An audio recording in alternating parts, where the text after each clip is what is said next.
Cu toții știm ce este mărul și ce gust are.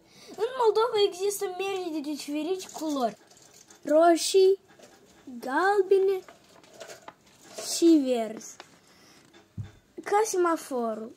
Despre măr se știe că este unul dintre cele mai vechi și mai populare fructe cultivate de om. Pentru că este plin de antioxidanți și vitamine, despre el se spune că un măr pe zi ține doctorul departe. Dar sunt lucruri pe care nu le știați despre măr și care vă pot surprinde. Mărul este o sursă excelentă de pectină și nu are niciun pic de colesterol. Un măr mediu conține aproximativ 80 de calorii și este o idee bună pentru gustare de dimineață. În plus, are rolul de a curăța dinții.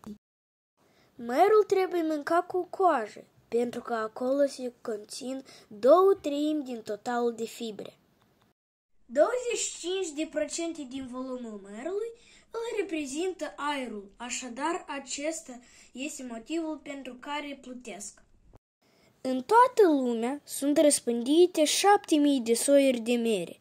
Din 36 de state care cultivă mere, China rămâne cel mai mare producător din lume. Se spune că mărul este unul dintre cele mai vechi fructe descoperite, gustate și cultivate de om. Arheologii au descoperit dovezi care arată că oamenii au început să consume mere de mai bine de 6.700 de ani. Mărul ajută la coacerea altor fructe, datorită etilenii, un hormon pe care îl emană în mod natural.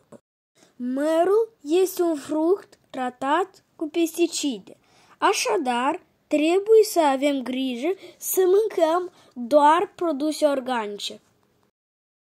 Din mere se fac o mulțime de alte produse, cum ar fi piureuri și sucuri pentru copii, mere uscate pentru compot, chipsuri de mere, gem, dulceață și magiuni de mere. De asemenea, se produce și oțet de mere, cereale cu mere și foarte mult suc.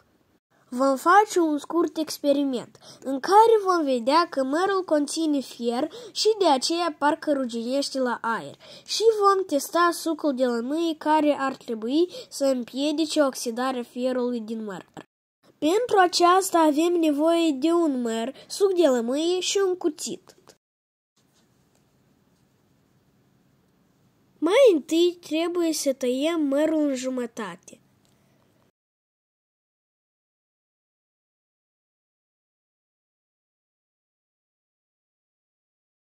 O jumătate de măr o stropim cu suc de lămâie, iar cealaltă jumătate o lăsăm neatinsă.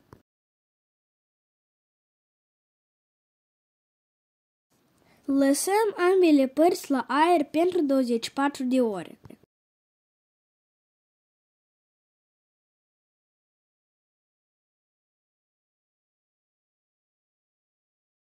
După 24 de ore, observăm cum a ruginit jumătatea de măr netratată cu nimic, iar sucul de lămâie într-adevăr a împiedicat acest proces și mărul a rămas alb.